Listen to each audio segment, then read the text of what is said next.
आएगा, और more importantly probably India भी आपको नजर आएगा। उसकी वजह यह है कि इंडिया जो है उसका नाम बार बार क्यों लिया जा रहा है अगली जंग में ताइवान के ऊपर या साउथ चाइना सी के ऊपर, उसकी मैं आपको वजह बताता हूँ। देखिए, इंडिया की फिलीपींस के साथ स्ट्रेटेजिक पार्टनरशिप इस महीने अगस्त 2025 से पहले नहीं थी। अब इंडिया की स्ट्रेटेजिक पार्टनरशिप जो है फिलीपींस के साथ हो गई है।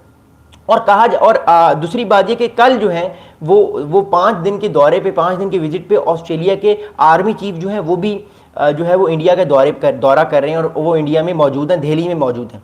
ये सारी चीज़ें इन चीज़ के इंडिकेशन की तरफ लेकर जाती हैं कि इंडिया कहीं ना कहीं इस पॉलिसी को अब समझ चुका है कि उसको अमेरिका का ही साथ देना पड़ेगा।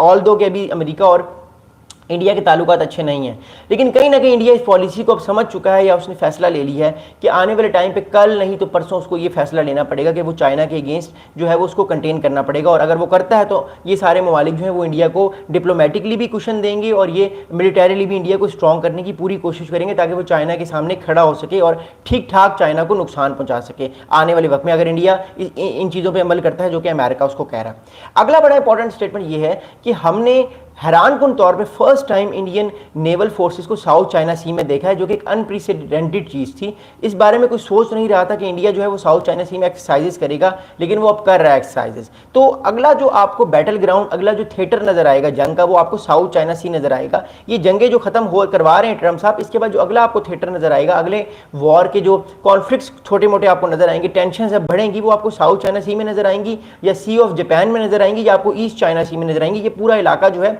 ये पूरा इलाका अगली नेक्स्ट वॉर के लिए ये कंट्रीज अपने आप को तैयार कर रहे हैं, क्योंकि जो मिडिल ईस्ट की जंगें हैं, बाकी जंगें, वो तो जंगें उस तरफ हैं। अब दुनिया एक और नए ग्लोबल शिफ्ट की तरफ जा रही है, और उस ग्लोबल शिफ्ट का जो अगला फोकल पॉइंट है या अगला जो थिएटर है जंग का, वो है साउथ चाइना सी और ये इंडियन ओशन या इंडो पैसिफिक रीजन। ये सारा अगली जंग का थिएटर है। That's very important. इस वजह से अमेरिका अपनी स्ट्रेटेजी को बना रहा है कि अगले 10 साल में अगर उसकी जंग होती है चाइना के साथ, तो वो अपने आप को किस तरह हैंडल कर ले। अभी आपने शायद टीवी पे देखा हो कि अब बहुत सारे लोग सिनेरियोज भी बनाना शुरू कर दिए कि आने वाले वक्त में जंग किस तरह हो सकती है चाइना और अमेरिका की, और उन सिनेरियोज की मदद से वो अंडरस्टैंड करते हैं कि वो इस वॉर गेमिंग में कितना आगे हैं, कितना पीछे हैं। और इसी तरह चाइना भी वॉर सिमुलेशंस कर रहा है।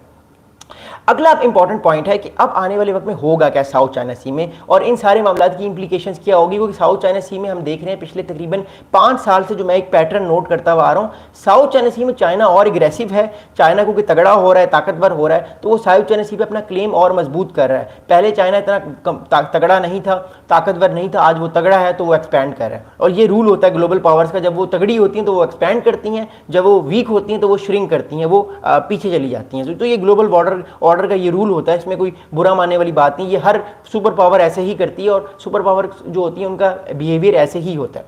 अब इंपॉर्टेंट ये कि साउथ चाइना सी में हमें इनस्टेबिलिटी ज़्यादा नजर आएगी, क्योंकि प्रॉब्लम ये साउथ चाइना सी में कि साउथ चाइना सी में पूरे एक साल में हर साल 3 ट्रिलियन डॉलर की ट्रेड होती है। साउथ चाइना सी में पूरे साल में 3 ट्रिलियन डॉलर की ट्रेड होती है, यानी 3 ट्रिलियन डॉलर जो है वो 3 खरब डॉलर की, 3 अरब नहीं 3 खरब डॉलर की ट्रेड होती है हर साल साउथ चाइना सी में। और हर कंट्री अपना ऑयल भी बेचता है, चाइना भी सामान जा रहा होता है, चाइना भी अपना बेच रहा होता है। तो ये बहुत इंपॉर्टेंट एक फैक्चुअल पॉइंट है इस टाइम साउथ चाइना सी का। अगर यहाँ पे कॉन्फ्लिक्ट बढ़ता है आने वाले टाइम पे, तो ऑब्वियसली ट्रेड जो होगी वो भी मुतासिर होगी, और ऑब्वियसली जब ट्रेड मुतासिर होगी तो हर कंट्री में इन्फ्लेशन भी आएगी, हम सब भी उस चीज़ को फील करेंगे।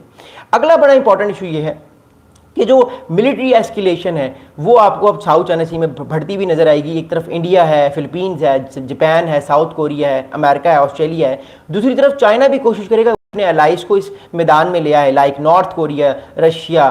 तो इन एलाइज को भी कोशिश करेगा इस रीजन में वो इन्वॉल्व करे, ताकि वो उसका साथ दें अगली जंग में। और चाइना अगली जंग में, अगर अगली जंग वो चाइना करता है तो वो अकेले जंग ना करे, वो इस चीज़ को अंडरस्टैंड करे। तो दैट्स वेरी इंपॉर्टेंट। अगला बड़ा इंपॉर्टेंट इशू है कि आपको एक और चीज़ नजर आएगी, जो डिप्लोमेटिकली ये सारे कंट्रीज कहीं ना कहीं और चाइना को आइसोलेट करने की कोशिश करेंगे, लेकिन मसला ये है कि आसियान कंट्रीज हैं सारे जो कि ईस्ट एशिया में है, मोस्ट ऑफ द कंट्रीज, इनका फर्स्ट ट्रेडिंग पार्टनर अमेरिका नहीं है, इनका फर्स्ट ट्रेडिंग पार्टनर चाइना है। तो यानी ये ज़्यादा चाइना से इंपोर्ट करते हैं, चाइना से चीज़ें खरीदते हैं, क्योंकि चाइना की चीज़ें सस्ती भी होती हैं और आम मिडिल क्लास बंदा उनको अफोर्ड कर सकता है, जबकि अमेरिकन प्रोडक्ट्स बहुत महंगी होती हैं। तो दैट्स वाई ये मोस्टली जो ईस्ट एशियन कंट्रीज हैं, ये ट्रेड के मामले में चाइना पे ज़्यादा रिलाई करते हैं। तो ऑब्वियसली अगर जंग होती है तो फिर चाइना इनकी ट्रेड भी बंद कर सकता है, इनके लिए इन्फ्लेशन भी आ सकती है, मामला खराब हो सकते हैं। तो ये एक बहुत बड़ा मसला है। अगला बड़ा इंपॉर्टेंट इशू ये है कि आपको नजर आएगा आने वाले टाइम पे कि चाइना भी न्यूक्लियर सबमरीन ज्यादा बनाएगा। अमेरिका भी न्यूक्लियर सबमरीन ज़्यादा बनाएगा और अमेरिका अपने अलाइज को भी स्ट्रॉन्ग करने की भरपूर कोशिश करेगा। इसीलिए पूरे रीजन में एक्सरसाइजेज बढ़ रही हैं।